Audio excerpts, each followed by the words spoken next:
तो हेलो बच्चों, स्वागत है आपका एक बार फिर से आपके प्यारे से यूट्यूब चैनल नीट 720 में। वीडियो थोड़ी सी लेट थी, उसके लिए मैं क्षमा प्रार्थी हूं।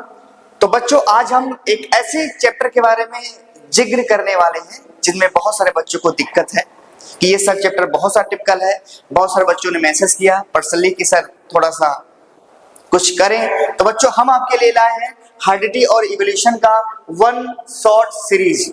क्या लाए हैं? One short series. और चलिए वीडियो को स्टार्ट करते हैं। तो बच्चों, एक बात आपसे कहना चाहूंगा, आपके फायदे की है। अगर आप बच्चों हमारे टेलीग्राम ग्रुप से नहीं जुड़े हुए हैं तो बच्चों जुड़ जाइएगा। इससे ये होगा, आपको हर चीजें अपडेट मिलती रहेंगी, ठीक। और अगर आप हमारे फेसबुक पेज से नहीं जुड़े बच्चों तो नीट 720 के पेज से जुड़ जाइएगा। अगर आपको कोई क्वेरी है, कोई क्वेश्चन है बच्चों, तो हमें आप इस इंस्टा पे क्वेरी रख सकते हैं, फॉलो कर सकते हैं। चलो बच्चों, वीडियो को शुरू करते हैं। तो बच्चों चलिए, अब हम इसको चैप्टर को आगे पढ़ते हैं। हार्डिटी के बारे में पढ़ते हैं, उसके बारे में जानते हैं, ठीक है ना। तो हार्डिटी और जेनेटिक्स के बारे में हम पूरा इसमें पढ़ेंगे। तो चलिए वीडियो को स्टार्ट करते हैं बच्चों। अगर मान लीजिए बच्चों आपसे ये पूछ रहा हो कि हार्डिटी क्या होता है, तो बहुत सारे बच्चे इसको नहीं बता पाते। देख बच्चे, हार्डिटी का मतलब होता है कि जब माता पिता के चरित्र आपको मिलते हैं उसे हम हार्डिटी कहते हैं, है ना। आपको अपने मम्मी पापा का आपका कैरेक्टर आप में आया होगा तो दैट इज कॉल्ड एज हार्डिटी। तो बच्चों देखिए, यहाँ लिखा गया है कि जब बच्चों ट्रेट का मतलब जो लक्षण होते हैं एक जनरेशन से दूसरे में जाते हैं उसे हार्डिटी कहते हैं, है ना। तो कह रहे हैं उसके लिए जो रिस्पॉन्सिबल होता है, अगर मान लीजिए आपसे जीन पूछेगा तो बच्चों जो जीन होता है ये हार्डिटी का फंक्शनल यूनिट होता है, जिसका मेन काम होता है कि वो कैरेक्टरिस्टिक जो पेरेंट्स का होता है वो ऑफ स्प्रिंग को भेजता है। किसको भेजता है बच्चों? ऑफ स्प्रिंग को क्या करता है वो बच्चों? कैरेक्टरिस्टिक भेजता है। इसका मतलब पेरेंट्स का जो लक्षण होते हैं ऑफ स्प्रिंग में जो भेजने वाला है वो कौन है बच्चों? जीन है। कौन है? जीन है। और बच्चों जिस प्रोसेस में माता पिता के चरित्र उनके बच्चों में जाते हो उन्हें क्या बोलते हैं? हेरिडिटी बोलते हैं। सिंपल सी बात है बच्चों। अब कह रहा बच्चों जीन क्या होता है? तो जीन बच्चों क्या होता है? डीएनए का छोटा सा स्ट्रेच होता है जो स्पेसिफिक प्रोटीन को कोड करता है कि क्या बनाना है। नहीं समझ में आया? मैंने कहा बच्चे तुम्हारे बॉडी में सेल है, सेल के अंदर न्यूक्लियस है, न्यूक्लियस में होता है डीएनए। तो डीएनए के छोटे सेगमेंट को बच्चों हम लोग क्या बोलते हैं? जीन कहते हैं। क्या बोलते हैं? जीन कहते हैं। समझ में आया ना? क्या बोलेंगे बच्चों? जीन कहते हैं। तो इसमें देख लिखा गया है, अगर तुमसे कोई पूछे कि जीन क्या होता है तो बच्चे तुम क्या बोलोगे कि जो जीन होता है ये डीएनए का छोटा सा पार्ट होता है जिसका मेन काम होता है प्रोटीन बनाना या आरएनए बनाना। आपके बॉडी में हर जगह बनता है। समझ में आया ना? चलो, अब अगर आपसे कोई पूछे बच्चों जेनेटिक्स क्या होता है, जेनेटिक्स के बारे में बताइए, तो जेनेटिक्स का मतलब होता है बच्चों कि जब आप हार्डिटी और वेरिएशन दोनों पढ़ने लगते हैं उसे जेनेटिक्स कहा जाता है। नहीं समझ में आया बच्चों? फिर से देख ले। हमने कहा बच्चों जब हार्डिटी और वेरिएशन एक साथ पढ़ी जाती हो उसे जेनेटिक्स कहते हैं। फॉर एग्जाम्पल बच्चों बताता हूं, ये मान लीजिए आपके पापा हैं, ये मान लीजिए आपकी मम्मा है और इनका बच्चों कैरेक्टर, इनको मान लीजिए लल्ला पैदा हुआ, आया ना। अब क्या होगा बच्चों? इनका कुछ कैरेक्टर इस बच्चे में आएगा, इनका कुछ कैरेक्टर इसमें आएगा, तो उसको बोलेंगे बच्चों हेरिडिटी बोलेंगे। क्या बोलेंगे? हेरिडिटी बोलेंगे। लेकिन बच्चों वेरिएशन का मतलब होता है कि यहाँ मान लीजिए दो बच्चे इनके पैदा हुए तो दोनों के बीच में जो डिफरेंस है फिजिकली जो डिफरेंस है एक दूसरे के ये बच्चे, उसी को वेरिएशन कहते हैं। क्या बोलते हैं बच्चों? वेरिएशन कहते हैं। ईयरलोब जो आपका ये कान वाला किसी किसी में अटैच रहता है, किसी किसी में फ्री रहता है बच्चों, तो ये भी एक तरह का वेरिएशन का एग्जांपल है। तो जेनेटिक्स के अंतर्गत बच्चों हेरिडिटी प्लस वेरिएशन को हम बोलते हैं जेनेटिक्स। आया कि नहीं आया? आया होगा बच्चों। चलिए, ये कहानी समझ में आ गई आपको। चलो बच्चों, अब जीन के बारे में और जान लो जो मैंने तुमको बताया, लेकिन दोबारा मैं तुमको एक बार और बता देता हूं बच्चों, ठीक है। जीन के बारे में जान लो। तो बच्चों जीन के बारे में अगर हम बात करेंगे तो हमने आपसे कहा था कि हेरिडिटी का जो फंक्शनल यूनिट है बच्चों वो कौन है? आपका जीन होता है। इसी से सब कुछ चलता है बच्चों। दूसरे बच्चों इसमें देखो लिखा होगा कि एक जो जीन होता है बच्चों, एवरी जो जीन होता है बच्चों, वो एक से ज्यादा कैरेक्टरिस्टिक को रेगुलेट करता है। इसका मतलब आपकी बॉडी में जो कैरेक्टरिस्टिक बनती है, जो ट्रेट बनती है, उसको जीन ही रेगुलेट करता है। जैसे मैंने कहा आंख आपकी भूरी है, स्किन आपका जो कलर है, हेयर का है, नेल का है, तो सबको बच्चों जीन ही रेगुलेट करता है, ठीक। चलो अब बच्चों मेंडल वर्ग की बात करेंगे। मेंडल वर्ग की अभी बच्चों देखो मैं इसको यहाँ से डायरेक्ट बता रहा हूँ थ्योरी में, अभी आपको पीपीटी में फिर दोबारा में ले जाऊंगा, उसको भी पढ़ाऊंगा, ठीक है ना। लेकिन पहले अभी यहाँ एडजस्ट करो। देखो बच्चों, मेंडल कौन था बच्चों? मेंडल एक बच्चों पादरी थे। वो मेंडल ने अपना जो एक्सपेरिमेंट था पाइसम सटाइवम पे किया था, जिसको पी प्लांट आप लोग कहते हैं, उसी पे उन्होंने अपना पूरा एक्सपेरिमेंट किया था। अपनी पूरी जिंदगी उसी एक्सपेरिमेंट में उन्होंने लगा दी थी। तो बच्चों मेंडल वर्ग क्या, इनका पूरा नाम था ग्रीगर जोहन मेंडल नाम था बच्चों। इनको फादर ऑफ जेनेटिक्स कहा जाता है, फादर ऑफ जेनेटिक्स कहा जाता है ना। जो बच्चों ऑस्ट्रेलियन monk थे और वो काम करते थे, है ना। पी प्लांट में उन्होंने वहां पे जो काम किया था, हेरिडिटी के बारे में जाना था, है ना। और ये बच्चों इन्होंने मॉडर्न जेनेटिक्स का फाउंडेशन दिया था। इन्होंने बहुत सारे लॉ दिए बच्चों, लॉ ऑफ डोमिनेंस और बच्चों लॉ ऑफ सेग्रीगेशन। और तो मैंने आपको बताया था बच्चों, ये अभी बताया था कि जो मेंडल थे इनका पूरा नाम ग्रीगर जोहन मेंडल था। इनको फादर ऑफ जेनेटिक्स कहा जाता है, ओके। और इन्होंने भी बच्चों law of dominance, law of segregation, law of pair factor इन्होंने दिया था। हालांकि बच्चों इनके जो थ्योरीज है उसको एक्सप्लेन कार्ल कॉरेंस ने किया था, इन्हीं के स्टूडेंट थे, ठीक। हाँ, वो सब आपको नहीं पढ़ना है, आप 10th में, तो जो भी आपका मेन वही हम आपको पढ़ा रहे हैं, ठीक। अब डोमिनेंट ट्रेट,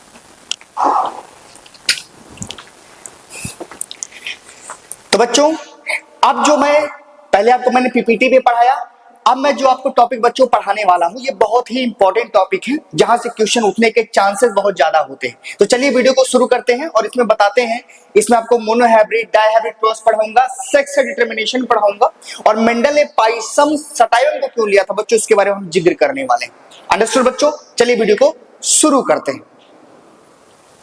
तो बच्चों देखो, पहला सवाल आपसे बोर्ड में पूछा जाता है कि ये बताइए, आपसे सवाल पूछेगा बच्चों कि ये बताइए कि जो मेंडल जी थे, इन्होंने पाइसम सटाइवम को अपने एक्सपेरिमेंट के लिए क्यों लिया, क्यों चुना? किसी और प्लांट को भी ले सकते थे। तो इसका बच्चों रीजन आपको लिखना होता है, बहुत ही इंपॉर्टेंट ये टॉपिक है। चलिए, तो बच्चों क्योंकि जो पाइसम सटाइवम था बच्चों, ये बाइसेक्सुअल फ्लावर था, इसलिए मेंडल ने अपने एक्सपेरिमेंट में लिया। और इनकी लाइफ स्पैन छोटी थी, याद कर लेंगे, छोटी थी इसीलिए। दूसरा, इजी हैंडलिंग थे, कहीं भी इसको ग्रो करा सकते हैं।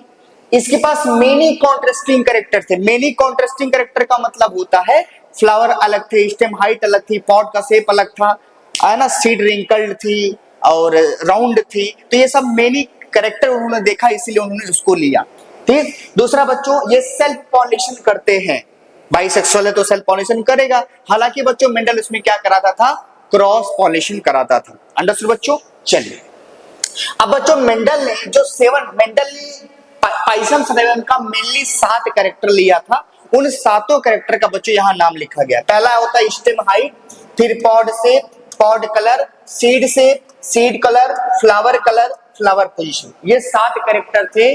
मेंडल ने बच्चों क्या किया था, इनको लिया था, कंसीडर किया था कि इनको लगा कि अगर मैं क्रॉस करता हूं तो हो सकता है कैरेक्टर ट्रांसफर हो बच्चों में उनके, ठीक। अब जैसे मान लीजिए एक कैरेक्टर को लेकर अगर हम क्रॉस करते हैं, अगर एक कैरेक्टर को लेके हम क्रॉस करते हैं तो उसे बोलते हैं बच्चों क्या, मोनोहाइब्रिड क्रॉस बोलते हैं। अगर मान लीजिए 2 कैरेक्टर हमने ले लिया बच्चों तो डायहाइब्रिड क्रॉस हो गया। अगर 3 कैरेक्टर एक साथ ले लिया बच्चों तो ट्राइहाइब्रिड क्रॉस हो गया। अंडरस्टूड? हाँ, ये समझ में आपको आ गया। चलिए बच्चों, अब यही चीज बच्चों हम लोग आगे चलते हैं, इसमें पढ़ते हैं। अगर हम बात करेंगे बच्चों, अभी कंक्लूजन को समझ लो तुम। देखो, क्रॉस तुमको 2 ही पढ़ने हैं जो मेंडल ने किए थे। पहला होता है बच्चों तुम्हारा मोनोहाइब्रिड,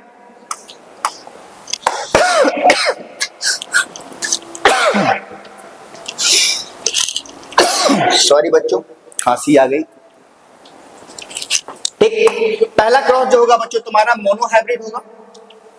दूसरा डायहाइब्रिड क्रॉस होता है। पहले ये जान लो कि मोनोहाइब्रिड क्रॉस क्या होता है और डायहाइब्रिड क्रॉस क्या होता है, ठीक। चलो देख बच्चे, मोनोहाइब्रिड अगर तुम क्रॉस की बात करोगे तो इसमें क्या होता है बच्चों, एक कैरेक्टर कंसीडर करा जाता है, एक कैरेक्टर ही लिया जाता है जिसका नाम है बच्चों स्टेम हाइट। और इसमें जब हम एक कैरेक्टर को लेके क्या करते हैं, क्रॉस कराते हैं बच्चों, तो उसमें क्या होता है, उसकी फेनोटाइपिक रेशियो 3:1 आती है और जीनोटाइपिक रेशियो बच्चों 1:2:1 आती है, ठीक। कैसे आती है आपको बताया जाए।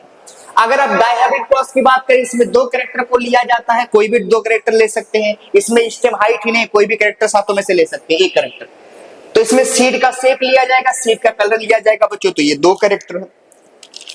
इनके बीच में क्रॉस कराया जाता है। जब इनके बीच में बच्चों क्रॉस कराते हैं तो फेनोटाइपिक रेशियो जो होती है डायहाइब्रिड क्रॉस की 9:3:3:1 आती है। और जीनोटाइपिक रेशियो जो होती है बच्चों डायहाइब्रिड क्रॉस की कितनी आएगी बच्चों 121 242 121 आ रहे समझ में कितने आएगी बच्चों 121 242 121 आती। ठीक चलिए ये आपको याद ही हो गया होगा। चलो बच्चों अब एक चीज हम लोग बच्चों कर लेते हैं, एक चीज यहां डाल दें। देख बच्चे तो पहला जो मेंडल का लॉ था देख लो, तो मेंडल ने लॉ दिया था बच्चों, वो लॉ था paired factor, law of paired factor. Mendel अपने जमाने में जीन को फैक्टर कहते थे, मेंडल जी अपने जमाने में जीन को क्या बोलते थे बच्चों फैक्टर बोलते थे। तो इन्होंने ये कहा कि जीन हमेशा पेयर में काम करेंगे, जैसे मान लीजिए ये है ये है ये है ये है ये है ये है, ये बच्चों पेयर में काम करना, सेम टाइप का लेटर होना चाहिए। तो उन्होंने कहा जीन को अगर बच्चों हमें डिनोट, उन्होंने कहा जीन को अगर हमें समझना है तो हम लेटर का प्रयोग करेंगे। अगर किसी लेटर को हमने कैपिटल लेटर में लिखा जिसका मतलब वो जीन डोमिनेंट है, और वही लेटर जब हमने स्मॉल में लिख दिया बच्चों तो उसका मतलब क्या हो गया, आपका जीन क्या हो गया बच्चों, रेसेसिव हो गया। क्या हो गया, रेसेसिव हो गया। तो बच्चों हम यहाँ देखो, अगर यहाँ देखो दो जीन एक साथ हैं, इस एक ही लेटर है, बस एक छोटा है एक बड़ा है। अगर बच्चों बड़ा लेटर है तो उसको बोलेंगे आप डोमिनेंट, और छोटे लेटर क्या बोलेंगे आप, रेसेसिव बोलेंगे। तो डोमिनेंट का मतलब होता है कि वह जीन अगर उसके साथ कोई और छोटे वाले लेटर का जीन है, वह जीन जिसके साथ और दूसरा कोई जीन हो लेकिन इस जीन का असर इस पे ना पड़े उसे डोमिनेंट कहते हैं। और जो रेसेसिव जीन क्या होता है बच्चों, जब उसके जैसा सेम जीन होगा, सेम जीन जब उसके जैसा हो तब वो अपना काम करेगा। ठीक, ये आपको समझ में आ गया होगा। तो डोमिनेंट जीन क्या होता है, जो अपना एक्सप्रेशन शो करेगा भले ही उसके साथ कोई और जीन हो। और रेसेसिव जीन क्या होता है बच्चों, वो तभी अपना काम करेगा जब उसके साथ उसके जैसा जीन हो। फॉर एग्जाम्पल बच्चों कैपिटल टी अगर होगा तो प्लांट हमेशा बच्चों टॉल होगा, और अगर स्मॉल टी होगा तो प्लांट हमेशा बच्चों डॉर्फ होगा। इस चीज को भी आपको बताया जाएगा। ये मुझे लगता है आपको समझ में आ गया। ठीक, चलो मोनोहाइब्रिड क्रॉस देख लो बच्चों, मोनोहाइब्रिड क्रॉस देख लो। अगर आप मोनोहाइब्रिड क्रॉस की बात करेंगे तो इसके बारे में समझ लो बच्चों। चलिए इसके बारे में आपको बताते हैं।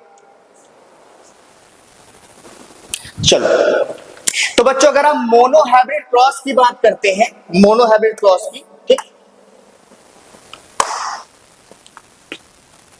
देखो बच्चों मोनोहाइब्रिड क्रॉस क्या होता है, जैसे जैसे हमने लिखा है बच्चों ऐसे तुमको बोर्ड में लिखना है तभी तुमको नंबर मिलेगा।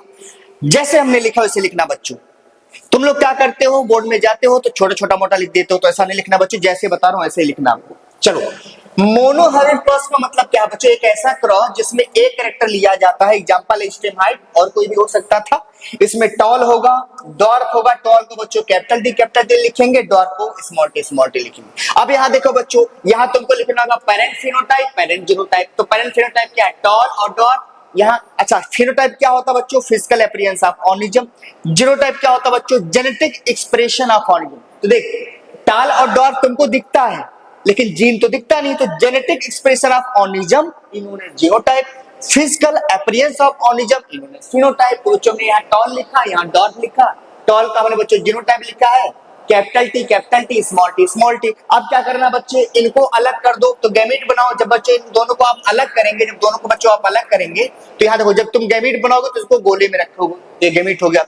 यहाँ भी बच्चों गैमेट बन गया है, दिख रहा है आपको। अब क्या करना बच्चों, इसको इन दोनों से मिला दो, इसको इन दोनों से मिला दो। तो इसको बच्चों हमने क्या किया, इसको इससे मिलाया तो ये बना, इसको इससे मिलाया तो ये बना, इसको इससे मिलाया तो ये बना, और इसको इससे मिलाया तो ये बना। इसका मतलब इसको एक बार इन दोनों से मिला दो, इसको एक बार इन दोनों से मिला दो, तो वही बच्चों आंसर आएगा। आप मिला के देख लेना। अब क्या होगा बच्चों, तो क्या होगा F1 जनरेशन। F1 जनरेशन का मतलब होता है जब पेरेंट क्रॉस करते हैं तो उनके बच्चे जो पैदा होते हैं उसको F1 जनरेशन कहते हैं, फर्स्ट फिलियल जनरेशन। इसमें बच्चों क्या होगा, सारे प्लांट 100% क्या होंगे बच्चों, टॉल होंगे। लिखा इसलिए बच्चों, ये मत समझना हमको आता नहीं, स्लाइड लिखने से मेरा टाइम बचेगा, मैं वन शॉट रिवीजन करा रहा हूं।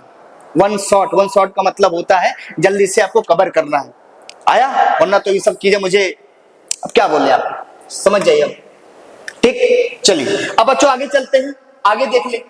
अब हमने बच्चों ये सारी चीजें करी, हमने क्या क्या करा बच्चों, हमने बच्चों क्या किया, हमने पहले ये सब बनाया तो F1 जनरेशन हमने बना दिया 100%। अब क्या करें बच्चों, F1 जनरेशन में से किसी दो को उठा लीजिए, सारे तो सेम, ये क्रॉस करा दीजिए। तो क्रॉस बिटवीन F1 जनरेशन जब बच्चों आप आएंगे तो यहाँ फिनोटाइप क्या है बच्चों, टॉल है, देख लीजिए यहाँ सारे टॉल है, टॉल ही होगा। फिर बच्चों जीनोटाइप क्या होगा, अब जीनोटाइप आपका यही बनाना बच्चों, यही बनाए ना, तो आप यहाँ लेके आए, दोनों को उठाए हैं, तो जीनोटाइप बच्चों इनका यही रहेगा। अब गैमेट बना दो बच्चों, गैमेट बनाओगे तो ये यहाँ अलग अलग कर दीजिए, गैमेट बन गया। क्रॉस करा दो बच्चों। अब इसको इन दोनों से क्रॉस करा दो, इसको इन दोनों से क्रॉस, जब क्रॉस कराएंगे बच्चों तो आपको ये वाले स्ट्रक्चर आपको देखने को मिल जाएंगे। इस तरह से आपका जीनोटाइप बनेगा, फिनोटाइप बनेगा। अब देखो फिनोटाइपिक रेशियो क्या आएगी बच्चों, तो टॉल कितने लोग हैं, तो टॉल बच्चों 3 है, ये भी टॉल है, ये भी टॉल है, ये भी टॉल, 3 हो गया। डॉर्फ कितने लोग हैं, ये है बच्चों, ये आपका 1 हो गया, ये डॉर्फ हो गया। क्या समझ में आया? जीनोटाइप क्या होगा बच्चों, जीनोटाइप कितने टाइप के हैं, तो ये दूसरा है, ये दूसरा, ये दोनों सेम है। इसका मतलब देखिए लिखा है ये बच्चों ये 2 है, सेम है, तो 1:2:1, ये दोनों एक जैसे, इसलिए 2 लिखा गया। आ रहा है? तो चलो बच्चों, रेशियो तो हमने आपको बता दिया, आपको रेशियो बच्चों बता दिया, तो अब इसको देख लो। अगर आप देखो, हमने बच्चों ये वाला आपको बता दिया, ये फिनोमेना,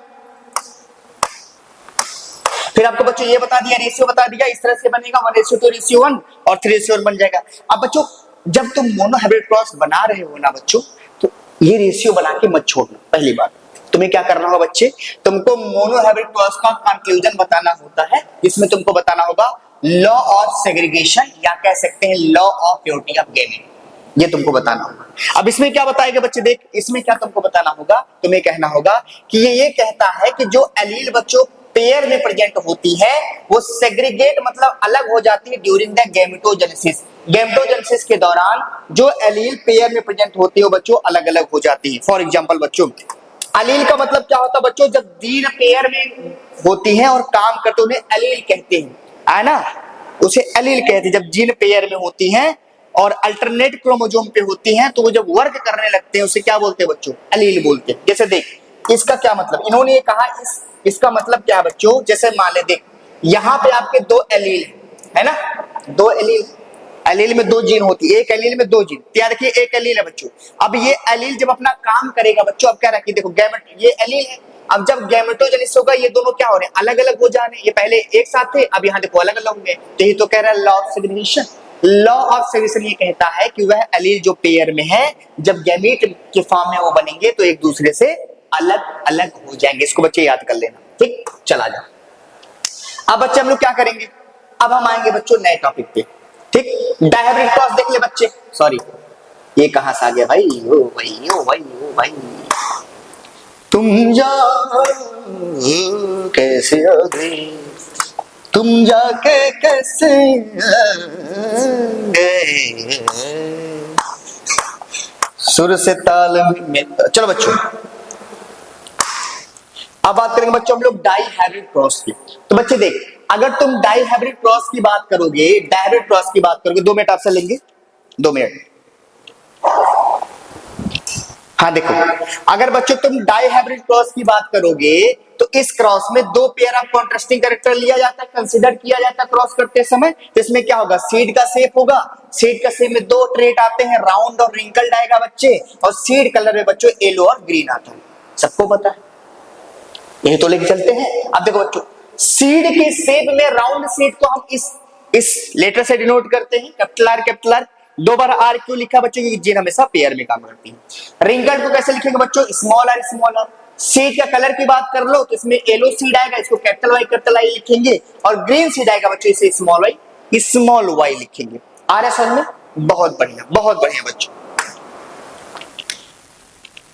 चलिए अब बच्चों इसको देख लो, पूरा बेसिक है बच्चे, समझते जाना, पूरा बेसिक से बता रहा हूं। देख यहां लिख देना पेरेंट फिनोटाइप, और यहां लिख देना बच्चों पेरेंट जीनोटाइप। यहां पेरेंट फिनोटाइप हो गया, पेरेंट फिनोटाइप का मतलब कैसा पेरेंट है, राउंड येलो सीड होगी, रिंकल्ड ग्रीन सीड होगी। जीनोटाइप क्या होगा, इस राउंड येलो को बच्चे इस तरह से लिख सकते हैं, इसको इस तरह से लिख सकते हैं। अब देख बच्चे यहां से मैं कॉमन लेने की कोशिश कर रहा हूं, इसमें से एक जीन निकाल लो कॉमन, इसमें से एक, क्योंकि बच्चे देख यहां 16 सीड इसी तरह से बनेंगे, 16 जैसे मैंने कहा कैसे, ये जो होगा इन चारों पहले ये आपस में मिलेंगे तो ये बनेगा, फिर ये वाला जो होगा इससे मिलेगा, फिर ये वाला इससे मिलेगा, 4 बार मिलेंगे तो यहाँ 4 और 4 चौक 16 हो जाता है। जैसे मैंने कहा ये वाला इनसे मिलेगा 4 बार, ये वाला इनसे मिलेगा 4 बार, तो 4 चौक 16 हो गया। तो बनेगा बच्चों, तो यही बनेगा यही। तो यह फर्स्ट जनरेशन जो भी होगी बच्चों, इसमें सारे सेट क्या होंगे, राउंड येलो।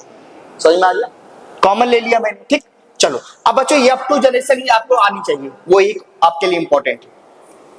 देखिए अब F2 जनरेशन में तुम आओगे बच्चों, तो क्रॉस बिटवीन F2 जनरेशन है ना, क्रॉस बिटवीन एड टू जनरेशन, तो उसमें क्या बनता था बच्चे, यही तो बनता था ना, वही तो बना था, राउंड एलो सारे, तो मैंने कहा था सारे राउंड एलो ही आएंगे, तो राउंड एलो को राउंड एलो से मिलाओ बच्चों। जब तुम मिलाओगे बच्चों, यहाँ पे देख लो, जब तुम यहाँ मिलाओगे तो क्या करो, देखो इसको यहाँ उतार लो आर स्मॉल आर, इसको उतार लो यहाँ, इसको उतार लो यहाँ, देखो इसे मिला।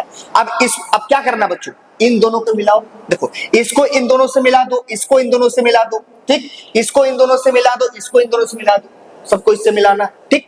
मैंने कहा इसको इन दोनों से मिला दो, इसको इन दोनों से मिला दो, जब मिलाओगे बच्चों तो यही देखो मिलेगा। नहीं याद है, कुछ नहीं याद है, तो ये आपको आ जाएगा, आसानी से मिला सकते हैं अगर मोनोहैबिट क्रॉस आपको आ रहा है तो, ठीक। अब ये बच्चों देखो चेकर बोर्ड है, चेकर बोर्ड हमने बनाया तो हमने कहा देखो capital R small R, capital Y small Y, capital Y small, ये मैंने इन्हीं को क्या किया, एक को इधर लिख दिया, एक को इधर लिख दिया, कर ही लेंगे आप लोग, ठीक। अब इसको भरना बच्चे, थोड़ा सा हमने इसलिए नहीं भरा कि मैंने कहा आपको बता देंगे। यहाँ क्या भरोगे बेटो, कैपिटल आर कैपिटल वाई, इसमें कैपिटल वाई स्मॉल वाई, ठीक। इसे बच्चों capital R small R, capital Y, इस बच्चों, अच्छा देख मैं कैसे भरा हूं, मैं कैसे भर दिया भाई, हम भरनी, तो बच्चों बता दें भरनी, देखिए कैसे फिलअप कर दिए। अब देखो बच्चों इधर देखो, इधर देख, डब्बे के सामने पहले तुमको सेम लेटर मिलाना, डब्बे के सामने कैपिटल आर, डब्बे के ऊपर कैपिटल आर, डब्बे के सामने कैपिटल वाई, डब्बे के ऊपर स्मॉल वाई, ऐसे भरना, ठीक। डब्बे के सामने कैपिटल आर, ऊपर कैपिटल आर, यहाँ ये हो गया कैपिटल आर स्मॉल आर, ऐसे भरना है जैसे मैं बोला हूं, डब्बे के सामने कैपिटल आर, ऊपर small R, capital Y small Y, इस तरह से आपको भरना होता है, सारे ऐसे आप भर लेंगे बच्चों। डब्बे के सामने ये देखना, डब्बे के ऊपर लेटर से लेटर मिलाना है, कर लेंगे बच्चों, कर लेंगे, ये सारा बच्चों मैंने भर के बता दिया, भरने में टाइम लगेगा, भर लेंगे बच्चों से, मैंने आपको चारों बता दिया। चलो अब आ जाओ बच्चों, देखिए जब बच्चों ये सारा हम कर लेते हैं, जब ये सारा आप कर लेते हैं, आप F1 जनरेशन निकालो, तो आप ये गैमेट आपने बना लिया, फिर इनको बच्चों मिला लिया, देखो F2 जो जनरेशन बच्चों बनती है उसका फिनोटाइपिक रेशियो कितना आएगा, 9:3:3:1, और जीनोटाइपिक रेशियो कितना आएगा बच्चों, 1:2:2:4:1, मतलब 121, 242, 121। कैसे आता बच्चों ये भी बता सकते हैं, लेकिन अभी बताने को कोई मतलब नहीं है आपको।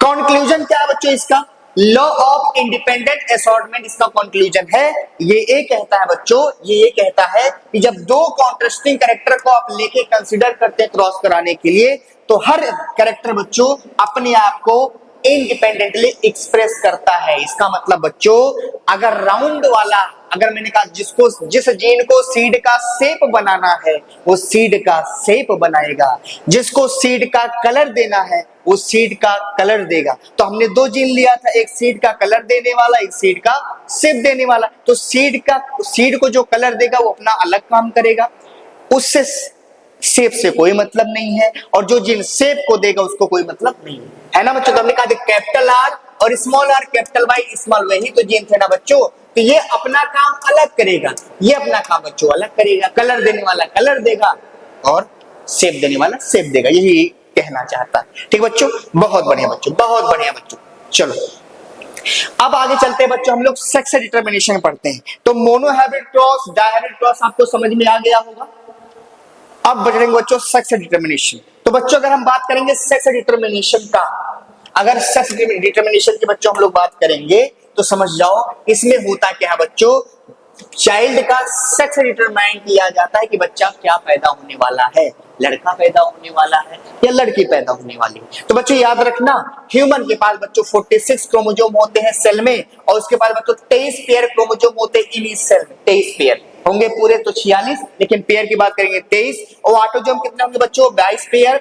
और 1 पेयर क्या होता है बच्चों, सेक्स क्रोमोसोम होते हैं, ये लर्न कर लेना।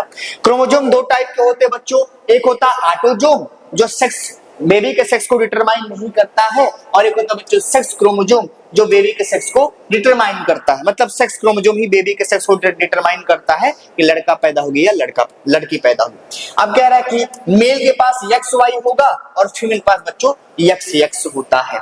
जैसे मैंने लिखा है वैसे बच्चों आपको पेपर में कॉपी करके चले आना, जैसे मैंने लिखा। आपका नंबर नहीं काटेगा कोई नहीं काटेगा बच्चों, ठीक। चलिए आगे आ जाओ बच्चों। अब देख, जब भी ये बनाओगे, ये सब लिखने के बाद ये तुम बोलोगे बच्चों सेक्स डिटरमिनेशन की बात करेंगे तो मेल में क्या होगा बच्चों, मेल के पास XY होगा और फीमेल के पास XX होता है। मेल में क्या होगा बच्चों, अब इसको अलग कर दो, X इधर XY इधर, X अब मिलाओगे बच्चों, देख लो इसको इन दोनों से मिला दो, इसको इन दोनों से मिला दो, तो बच्चों यही आपका स्ट्रक्चर देखने को आपको मिल जाता है, इस तरह से बनता है। तो ऐसे कभी भी कंडीशन बच्चों आएगा तो उसमें क्या होगा, चांस है 50% बॉय पैदा होने का और चांस है 50% गर्ल पैदा होने का। तो इस मतलब ये हुआ बच्चों, जब भी आप सेक्स डिटरमिनेशन करेंगे तो किसी के जैसे आपसे पूछ ले किसी के 4 बच्चे हैं, तो बताइए अगला बच्चा जो होगा वो क्या पैदा होगा। तो बच्चों चांस है कि या तो 50% चांस है लड़का पैदा होने का और 50% चांस है लड़की पैदा होने का। ये क्वेश्चन में ये मैं आपको समझा रहा हूं कि किसी का आपसे क्लियर सवाल पूछ लेगा, किसी का 5वां बच्चा है तो बताइए क्या पैदा होगा, 50% चांस है लड़का पैदा होने का, 50% चांस है लड़की पैदा होने का। तो देख सकते हैं बच्चों, यहाँ आप देखिए बच्चे तो 4 पैदा हुए हैं, तो इसका रेशियो कितना आया, 1:1 आया ना बच्चों।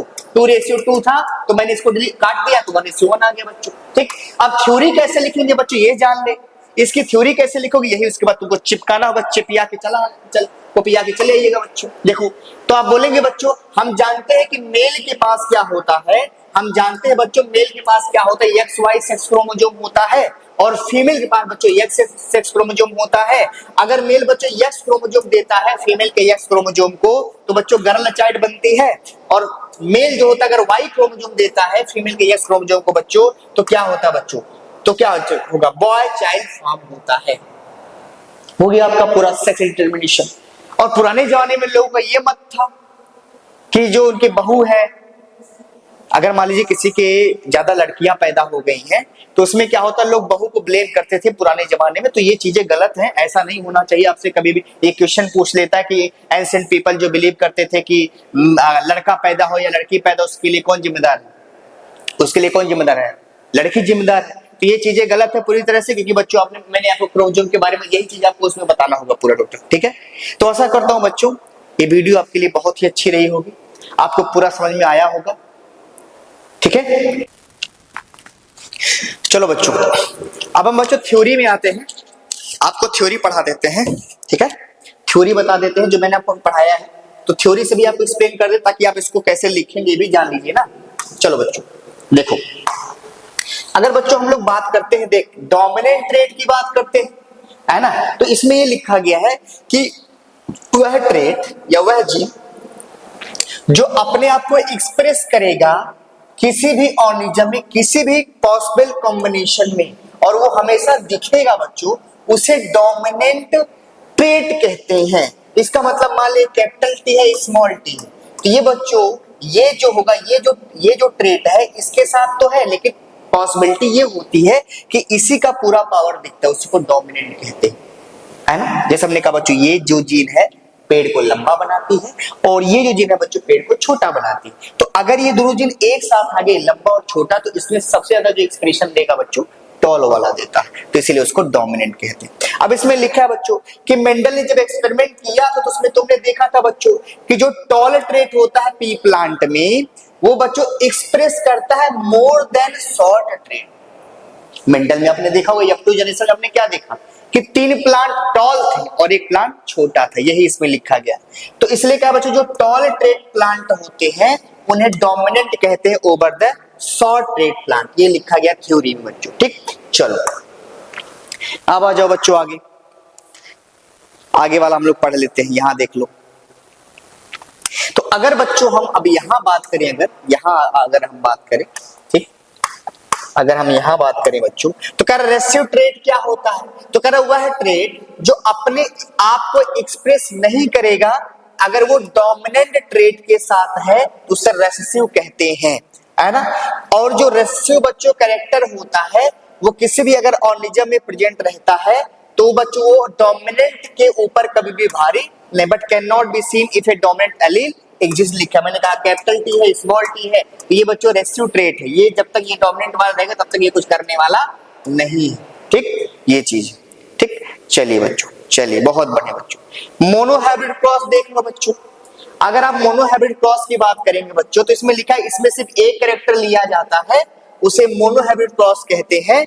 जो रेशियो होती है इसमें जो रेशियो देखिए लिखा नहीं है लेकिन याद कर लेना कि जो रेशियो होती है बच्चों F2 जनरेशन की, उसे हम मोनो हाइब्रिड रेशियो कहते हैं। इसमें क्या होता है, टॉल प्लांट को बच्चों हम स्मॉल के साथ क्रॉस कराते हैं, उसमें हम क्या होता है बच्चों, तीन, देखो इसमें लिखा है 3 प्लांट टॉल होंगे, एक प्लांट क्या होता है, शॉर्ट होता है, इसलिए इसकी रेशियो 3:1 हो जाती है, मोनो हाइब्रिड रेशियो, है ना। इसलिए हाँ, इसमें हाइट बच्चों लिया जाता है, ये चीजें।